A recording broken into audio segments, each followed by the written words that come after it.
There is a moment right before everything changes that feels exactly like every other moment before it. No lightning, no signs, no music swelling in the background of your life. Just you sitting in the same chair, scrolling the same feed, telling yourself the same lie you told yesterday. I'll start tomorrow. And here's the part that should disturb you. Tomorrow has already heard that promise 1,000 times. It stopped believing you a long time ago. Jim Rohn used to say something that sounds simple until it hits you at 3 in the morning when you can't sleep. Motivation is what gets you started.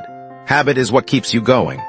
But there's a darker truth hiding underneath that quote, one most people never sit with long enough to feel. You don't actually need motivation. You need movement, and those are not the same thing.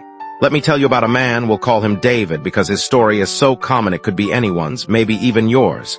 David was brilliant. Teachers said it. Friends said it. He had the kind of mind that could have built something extraordinary. But David had one quiet, invisible flaw.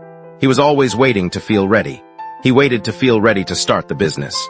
He waited to feel ready to ask her out. He waited to feel ready to leave the job that was slowly hollowing him out from the inside.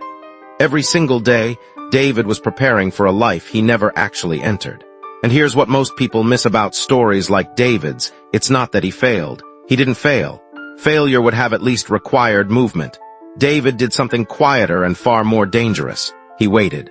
And waiting doesn't feel like losing. It feels like patience. It feels responsible. It feels safe. Until one day, years later, David looked back and realized the waiting was the loss. This is the part Rohn understood better than almost anyone of his generation. Discipline isn't a reward you get after you feel motivated. Discipline is the bridge you build when motivation never shows up at all. Most people are standing at the edge of their own life, staring across the canyon, waiting for a bridge to magically appear. It never does. You have to lay the first plank yourself, with no guarantee the second one will hold.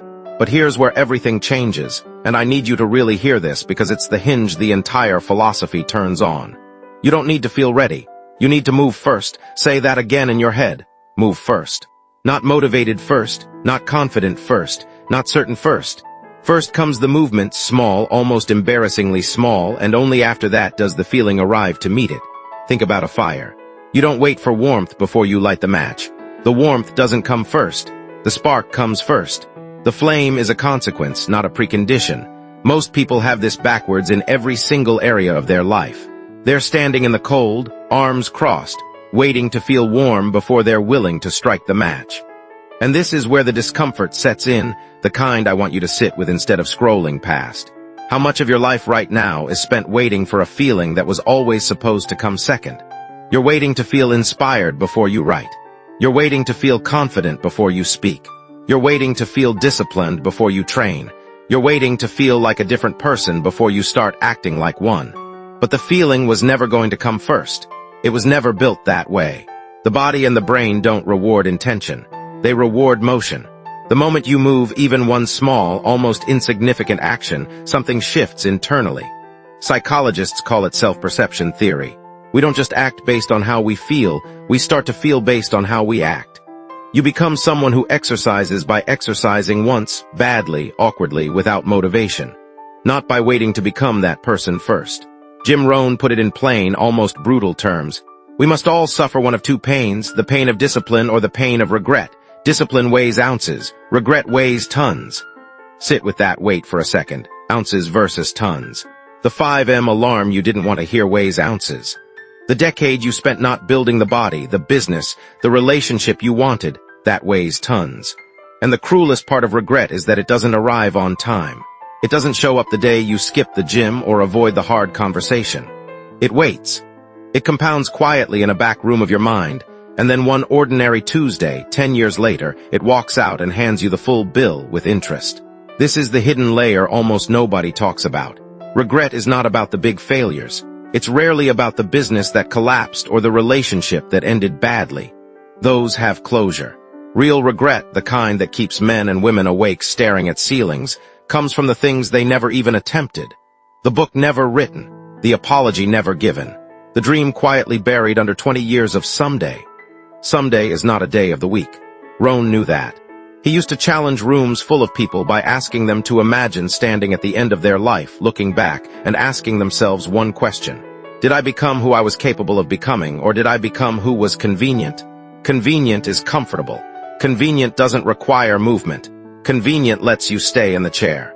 But capability, your actual potential, was never asking for your comfort. It was asking for your motion. Here's the transformation that happens once you understand this, really understand it in your bones. You stop waiting for the mood to strike. You stop negotiating with your own resistance. You realize that every single day you are casting a vote for the type of person you're becoming, and that vote is counted not by what you intended, but by what you did. Discipline, real discipline, isn't punishment. It's self-respect in action. It's the quiet way you tell yourself, I am not going to abandon me today. Most people think self-respect comes from achievement. It doesn't. It comes from the thousand small moments where you chose to move instead of waiting to feel like moving. And you kept that promise to yourself when no one else was watching, when no one would have known if you hadn't. So here is the only assignment that matters after watching this. Stop waiting to feel ready. You won't. Readiness is a myth sold to people who are afraid of the version of themselves that requires action today. Instead, move first. One page. One rep. One sentence of the conversation you've been avoiding. One uncomfortable, unmotivated, unglamorous action taken today while you still have today to take it in. Because time is not actually passing slowly around you. It only feels that way. In reality, the years are folding into each other faster than you think, and one day you will stand exactly where David stood, looking back at a life full of almost. Almost started, almost asked, almost became. The bridge across that canyon was never going to build itself while you waited on the edge. It was only ever going to be built by you, plank by plank, the moment you stopped waiting to feel ready and simply moved. So move first. The feeling, the confidence, the person you're trying to become, they're all waiting for you on the other side of that first unmotivated step. They were never coming to meet you here.